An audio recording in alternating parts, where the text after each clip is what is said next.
الحمدللہ رب العالمین والصلاة والسلام علی سید المرسلین اما بعد۔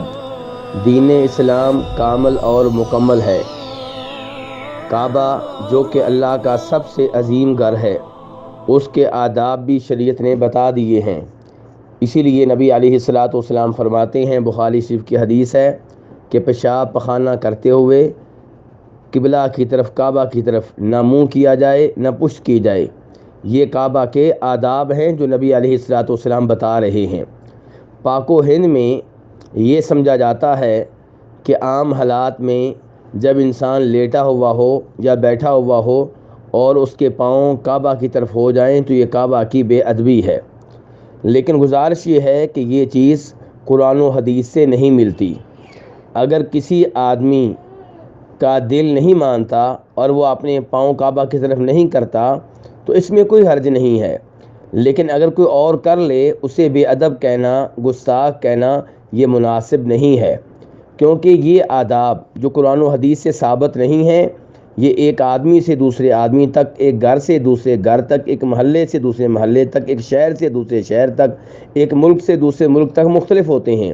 ایک چیز کو آپ آداب میں سے سمجھتے ہیں، ہو سکتا ہے دوسرا اسے آداب میں سے نہ سمجھتا ہو۔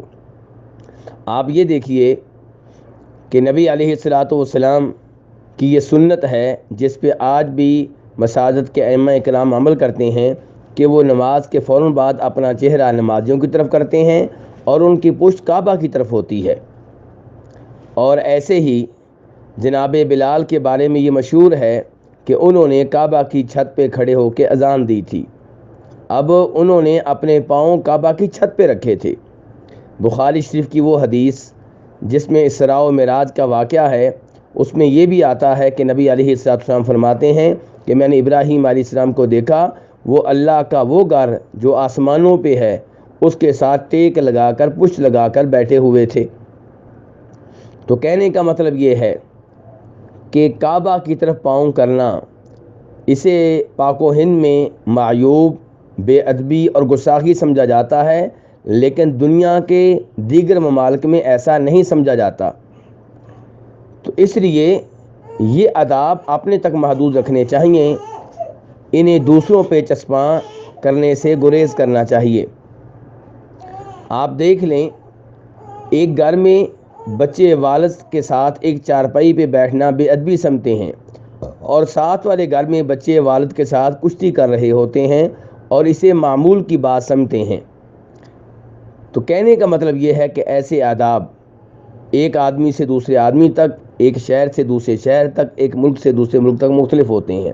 اس لیے اگر کوئی آدمی بیٹھا ہوا ہے کسی مسجد میں اور کعبہ کی طرف منہ کر کے وہ اللہ کا ذکر کر رہا ہے، اللہ کی عبادت کر رہا ہے، اور اس کے پاؤں تھک جاتے ہیں تو اپنی ٹانگ لمبی کر لیتا ہے، تو انشاءاللہ اس میں کوئی حرج نہیں ہے۔